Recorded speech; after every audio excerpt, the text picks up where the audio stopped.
welcome back to another episode of Between Two Clouds. My name's Danny Hunt, and our guest today is Gwyn Grafe. Gwyn is lead for our technology expense management practice and a technology advisor here at Opex. Gwyn, welcome to the show. Thanks, Danny. Thanks for having me today. I'm very happy to be here. I like happy, and I like that you're here. For folks that don't know you, tell us a little bit about Gwyn. Well, let's see. I'm the grandmother of two very beautiful granddaughters that just rock my world, and I love to fish. Last year, I actually had the opportunity to travel to Guatemala, and I fished with a group of women in the International Women's Fishing Association. We had our 49th billfish tournament, which I'm not competitive enough to do much in placing, but I caught my first Pacific sailfish. And that was epic. It crossed something off my bucket list. That's awesome, Gwyn. Not really my cup of tea, but you certainly fit in with the group here. So why consulting? Well, I started consulting a little over 15 years ago, and I love serving clients, and I love helping them have the time to do what matters most to them, run their business. I would agree with you there. Good answer. So then why technology expense management? Well, one of the first meetings I ever went to as a consultant, I was in the car with one of the owners of our business, and we drove to Nashville. And we met with the CIO of a prominent, large, web-based information company. It was a household name, probably still is. And I remember sitting there and listening to the questions and the answers. And when we got to how much do you spend on your IT services? How much do you spend on your network? What contracts and when are they up? And it was interesting to me how frustrated the gentleman got because he didn't have the answers. And finally he just throws up his hands and he says, "You see all those file cabinets over there? It's all in there. I just don't worry about it." And that impressed me. It was like, how can you have a company and a budget and be running all of this and not understand what you're spending, how you're spending, and when your contracts are up? So it made an impression. I would imagine so. So over the next couple of weeks, you're going to be sharing a handful of blogs, knowledge articles around the role of TIM. I know this because you and I have talked about it at length.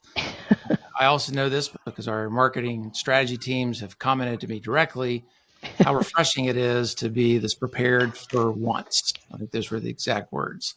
Now, I'm going to assume that they were talking about Jesse or Jamin. Why don't you share a little about the importance of TIM in our world? Well, technology spending isn't changing, and it isn't going away, and it's not decreasing. In fact, it's just the opposite. According to Forrester's latest projections, IT spend globally is going to reach $4.9 trillion in 2025. And 66% of that is going to be in the IT technology spend that you use to help run your business. So in today's fast-paced business environment, with technology increasing and growing and the importance to your business, understanding and managing the technology expenses is critical to your organization. So with that said, for folks that are shopping, what are some of the key things that they need to consider when they're looking at the platforms and the providers? I think it boils down to maybe three items. One is TIM applies to so much more than wireline and wireless spend. You need a single platform that can help you manage your SaaS spend, your software licensing spend, any of that spend that is part of your technology package that you provide for your business. You need and secondly, not all TIM providers are created equal. Can they show you your shadow IT?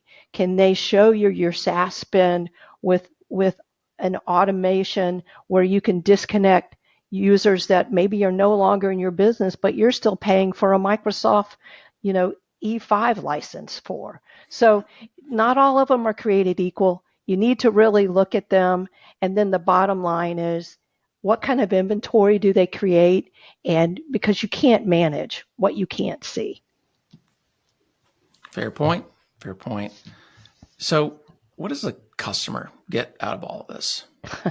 Well, remember, it's all about visibility, right? And understanding your spend. But what is really going to help you, a client and their organization do is save time, provide the needed visibility to save money and to understand spend.